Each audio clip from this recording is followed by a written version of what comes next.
Hello Lakshmakka. ಎಂತದೆ Varamahalakshmi ಪೂಜೆ ಬರ್ಲೇ ಇಲ್ಲ? ಓ ಹೌದೇ. ಹಾ. ನಾವೆಲ್ಲರೂ ಹೋಗಿದ್ರೆ, ಓ ನಾನಂತೂ ಸೀರೆ ಉಟ್ಕ ಹೋಗ್ ಬರೋ ತನಕ ನಂಗೆ ಸಾಕ್ಬೇಕಾಯ್ತು ಮಾರೈತಿ. ಒಂದ್ ಬದಿ ಶೆಕಿಯ, ಅಯ್ಯೋ. ಈಗ ಮೊದ್ಲಂಗಲ್ವೇ, ಮೊದ್ಲೆಲ್ಲ ವರಮಲಕ್ಷ್ಮಿ ಬಂದು ಏನ್ ಮಾಡಿ ಹೋಯ್ತಿರ್ತಿತ್ತು. ಹಾ, ಹೌದು ನಾನ್ ನಮ್ ಭಾವನವ್ರ ಮನೆಗ್ ಹೋಗಿನೇ. ನಮ್ಮ ಅಕ್ಕ ಕರ್ದಿತ್ತು.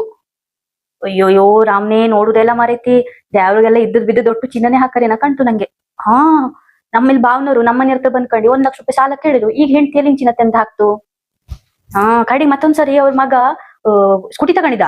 ಹೆಂಗ್ ತಗೊಂಡ ಕೇಳಿದ್ರೆ, ನಂದು ಚೈನ್ ಇಟ್ಕೊಂಡಿ ನಾನು ತೆಗೆದು ಕೊಟ್ಟಿದೆ ಅಂತ ಹೇಳ್ತಿ. ಈಗ ಅದೇ ಚೈನ್ ಹಾಕಣದ ಗೊತ್ತಿ, 7 ಚೈನ್ ಹಾಕಣದೆ. ನನ್ ಲೆಕ್ಕ ಅವೆಂತದ್ದು ಬಿಸ್ನೆಸ್ ಏನೋ ಮಾಡ್ತಿರ್ಬೇಕೆ ಮಗ.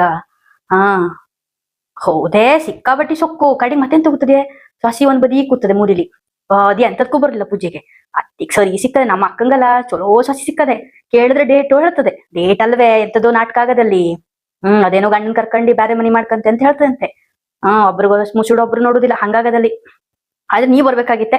ಹೌದೇ, ಹಂಗಾರೆ ಮಗನ ಅಡ್ಮಿಷನ್ ಎಲ್ಲ ಮುಗಿಸ್ಕ ಬ್ಯಾಗ್ ಬಾ ಹಂಗಾರೆ. ಹಾ, ನಾನು ಸಿಂಪಲ್ ಆಗಿ ಮಾಡಿದ್ನೆ, ಕಡ್ಲಿ ಬೇಳಿ ಪಾಯಸ ಮಾಡಿದೆ.